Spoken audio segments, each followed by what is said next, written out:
So guys आज हम listening में मैप्स करने वाले हैं। आई नो मैप्स एक पर्टिकुलर क्वेश्चन टाइप ऐसा है जो बहुत सारे स्टूडेंट्स को समझ नहीं आता। एक्चुअली ना समझने का एक रीजन है क्योंकि आपको प्रेपोजिशन समझ नहीं आती उसमें। बहुत सारे टाइम में अगर आप देखोगे मोस्ट ऑफ द केसेस में मैप्स में वो प्रेपोजिशंस यूज करते हैं। Past, this, about to reach, opposite to, in front of, to, by the street. So जब ये सारी चीजें वो यूज करते हैं आप कंफ्यूज हो जाते हो। बट इस वीडियो में मैं आपको इस तरीके से मेथड बता दूंगी मैप्स के लिए कि आपको दोबारा कभी मैप्स में प्रॉब्लम नहीं आएगी। ठीक है, विदाउट वेस्टिंग फर्दर टाइम हम स्टार्ट करते हैं। I believe you all are able to see the map now. ठीक है, तो यहाँ पे है हमारे पास क्वेश्चन नंबर 8 to 10, बट मैंने आपको क्वेश्चन नंबर 1 to 7 भी इसलिए शो करा हुआ है बिकॉज ये 1 to 7 के बेसिस पे ही हमारा 8 to 10 है। 1 to 7 में बेसिकली यहाँ पे है एक लेडी एलिजाबेथ जिनका एक्सीडेंट हुआ था। ठीक है, जिनका एक्सीडेंट हुआ था। तो फर्स्ट पार्ट में क्वेश्चन नंबर 1 to 7 में मोटर इंश्योरेंस एजेंट ने एलिजाबेथ की डिटेल्स पूछी हैं सारी। तो उन्होंने अपना नेम बताया, सरनेम, एड्रेस बताया, policy number, date, time, supporting evidence, medical problems, ये सब कुछ एक्सप्लेन करा। ठीक है, अब बेसिकली क्या हुआ, आया हमारे पास question number 8 to 10। Question number 8 to 10 में हमारे पास डायग्राम है। डायग्राम में हमें एग्जैक्टली सबसे पहले क्या करना चाहिए, try to understand this. In a particular diagram, जब भी कोई डायग्राम आ जाता है तो सबसे पहले you should mark the directions. क्या करना चाहिए आपको, you should always mark the directions because direction के बेसिस पे ही सब कुछ होने वाला है यहाँ पे। ओके, सो देखो इधर। So this is north at the top, south at the bottom, east on the right, west on the left. अब इसी में ही कर दो, नॉर्थ ईस्ट, ठीक है, south east, north west, sorry south west and north west. ठीक है, now what exactly are we doing here. देखो इस मैप में हमें इतना पता चल गया कि उस लेडी का एक्सीडेंट हुआ था और ये कॉलिंगटन एरिया के बारे में बात हो रही है। क्यों पता है, यहाँ पे 1st to 7th क्वेश्चन में क्लियरली उन्होंने बताया था कॉलिंगटन टाउन। ठीक है, इस पर्टिकुलर टाइम पे एक्सीडेंट हुआ था और ये डेट है। ठीक है, so she clearly explained everything.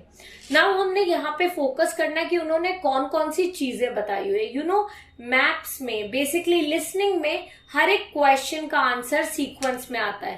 पहले क्वेश्चन नंबर 1 का आएगा, followed by 2, 3, 4।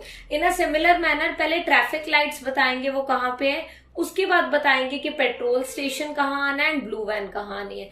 You just need to listen to the specific information. ठीक है, listen for the specific information.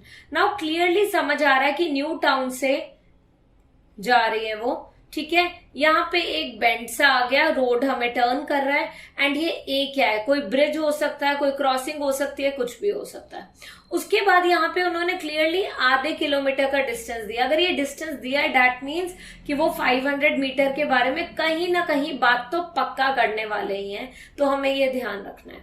Then park उन्होंने ऑलरेडी हमें बताया हुआ है कि पार्क है जस्ट क्रॉसिंग दिस, पार्क है on the right hand side. Whereas on the left hand side यहाँ पे हमें दिख रहा है एक और ब्लॉक ऐसा ही। It can be a park, it can be some other thing as well. We need to take care. ये B, D, E, F क्या है that also we are going to see. Traffic light हो सकती है exactly कोई यहाँ पे, D हो सकता है कि कोई ट्रैफिक लाइट हो because it is facing us, so maybe. Now यहाँ पे G है तो अगेन यहाँ कोई क्रॉसिंग, एक्चुअली एक जंक्शन है जहाँ पे मतलब it can be traffic light, it can be crossing only, it can be only junction. So वो बताएंगे हमें ऑडियो में, हमें बस ध्यान से सुनना है। अनदर थिंग, जब भी लिसनिंग आपने करनी है, स्पेशली मैप्स वाले क्वेश्चन करने हैं, तो जो ऑडियो जो स्पीकर बोल रहा है आपने बस उसके अकॉर्डिंग अपनी पेंसिल मूव करते जाना। मतलब आप सोचो कि आप उसी रूट पे ही हो और आप आगे बढ़ते जा रहे हो। You will get the correct answers, I am pretty sure about it. Now I am going to play the audio, listen to the same carefully and I am pretty sure सबको आंसर समझ आ जाएंगे। I was driving home from the swimming pool and I don't know Callington at all, so could you describe it for me? Where did the accident happen? on the road between Newtown and Callington, I was driving from Newtown, heading towards Callington, and Okay, just let me draw the road layout. Right. Okay. when you leave Newtown, there's a sharp bend in the road, and then there's a railway bridge. Okay.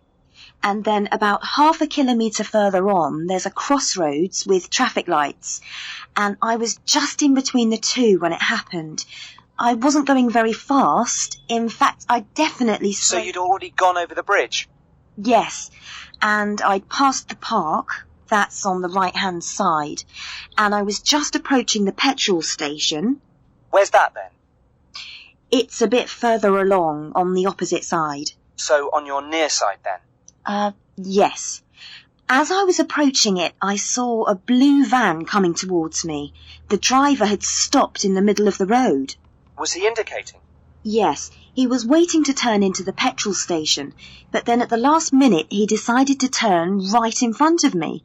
He must have thought he had enough time, but I had to swerve to avoid him, and I came off the road and landed in a ditch on the opposite side. I don't suppose he stopped, did he? Oh, yes, he came over to see if I was okay, but he tried to say it was my fault, and there wasn't anyone... So, guys अगर आप लोगों ने ध्यान से सुना तो उन्होंने क्या बोला था, मुश्किल बिल्कुल भी नहीं है.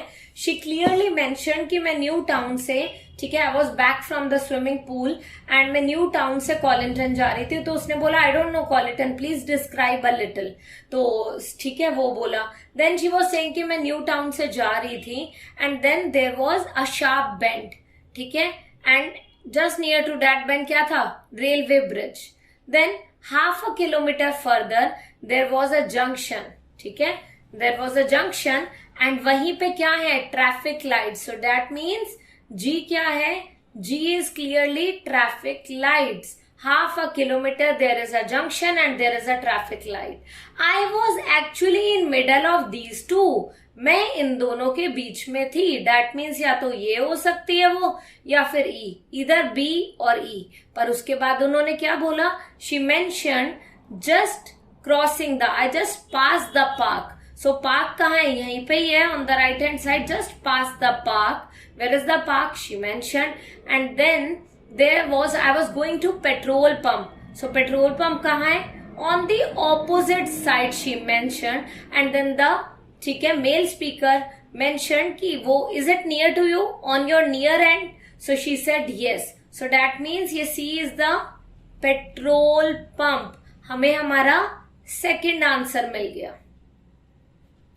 नाउ लास्ट वन, उन्होंने मेंशन करा कि एक ब्लू कार आ रही थी. It was approaching me. It was actually in the middle of the road and it wanted to go to the petrol station. The indicator was on but इतनी तेजी से वो लाए कि क्या हुआ, एक्सीडेंट हो गया. वो बाद में मेरे पास आया भी बट वो ब्लेम करने के लिए आया कि मेरी गलती है, ठीक है. सो यहाँ पे ये क्या है, D is clearly blue van. Blue van. तो अभी क्या बताया उन्होंने, traffic lights G, petrol station C and blue van D. I would suggest you all to listen to the same audio again. आपको सब कुछ समझ आ जाएगा. यही वीडियो को आप बैक करो एंड ऑडियो वाला खाली 2 मिनट्स का पार्ट है हमारा हार्डली, वो वाला पार्ट दोबारा से सुनो. आपको क्लियरली समझ आ जाएगा कि why the answer is G, C and D. That's what you need to do, nothing else. So अगर आप यही मेथड फॉलो करोगे ना मैप्स के लिए हमेशा, कि वो जो बोल रहे हैं बस उस चीज का ध्यान देना है, आपके मैप के आंसर कभी भी गलत नहीं हो सकते. It's my surety. So I believe अच्छी तरह समझ आ गया होगा गाइज आपको. And if you have understood every single thing clearly, practice करो मैप्स घर पे और मुझे जरूर अपने स्कोर्स बताना कमेंट सेक्शन में कि मैम मैंने ये वीडियो देखने के बाद मैप्स की प्रैक्टिस करी and I got all correct या सम रॉन्ग, या जो भी प्रॉब्लम आती है वो मेरे से पूछ लेना. Bye bye for today. I see you in the next video.